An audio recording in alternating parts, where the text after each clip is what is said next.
Praise the Lord. 31వ కీర్తన 3వ వచనం. నా కొండ నా కోట నీవే, నీ నామమును బట్టి త్రోవ చూపి నన్ను నడిపించుము. దావీదు భక్తుడు ఈ కీర్తన వ్రాస్తూ, నన్ను నడిపించేవానిగా, నాకు త్రోవ చూపేవానిగా, నా కొండగా నా కోటగా నీవే ఉన్నావు ప్రభువా అంటూ ప్రభువుని ఇక్కడ ప్రశంసిస్తున్నాడు.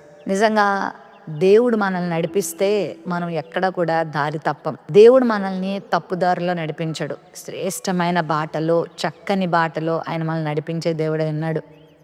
దావీదుకు తెలుసు, తనకు తాను నడిస్తే, తన స్వబుద్ధిని ఆధారం చేసుకుని నడిస్తే, లేకపోతే ఇతరుల ఆధారంగా నడిస్తే, ఇతరుల సలహాల మేరకు అతడు నడిస్తే ఖచ్చితంగా తన జీవితంలో దెబ్బతింటానని. అందువలన దేవుణ్ణి అడుగుతున్నాడు. నడిపించు ప్రవ్వా అని అడిగిన వాళ్ళను నడిపించే దేవుడు. చాలా చోట్ల ప్రవ్వా అంటాడు, నేను మిమ్మల్ని నిత్యము నడిపిస్తాను, నేను మిమ్మల్ని చక్కని దారుల్లో నడిపిస్తాను, క్షేమకరమైన బాటలో నడిపిస్తానని ఎన్నో వాగ్దానాలు ప్రభు చేశాడు. 23వ కీర్తనలో కూడా పచ్చిక బయళ్లలో ఆయన పరుండి చేయుచున్నాడు, శాంతికరమైన జలముల యొద్దకు ఆయన నన్ను నడిపిస్తున్నాడని దావీదు అంటాడు. ప్రభువు చెయ్యి నువ్వు పట్టుకుంటే, ప్రభువును గనక నువ్వు అడిగితే, ప్రభు మీద ఆధారపడితే నిన్ను ఆయన తప్పుడు మార్గాల్లో నడిపించాడు. నేటి దినాల్లో చాలామంది వారికి వారుగా మార్గాలు ఏర్పరచుకుంటూ, వారి చుట్టూ ఉన్న వారి సలహాల మేరకు మార్గాలు ఏర్పరచుకుంటూ నడిచేస్తూ గమ్యం తెలియక ఎక్కడో అర్ధాంతరంగా తమ జీవితాల్ని ఆపేసుకుంటున్నారు, ముగించుకుంటున్నారు.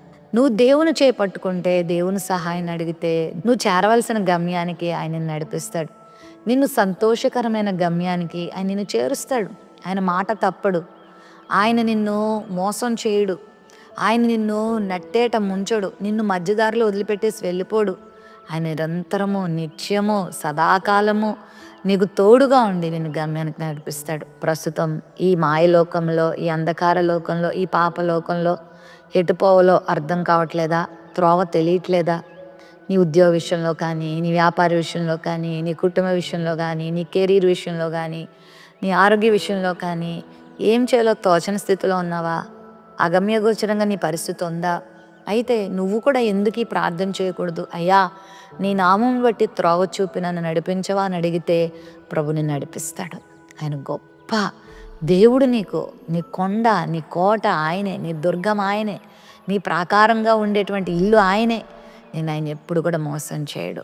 చక్కని గమ్యాన్ని నడిపిస్తాడు. ఆయన చేత నడిపించబడిన వారు ఎవ్వరూ కూడా నష్టపోలేదు.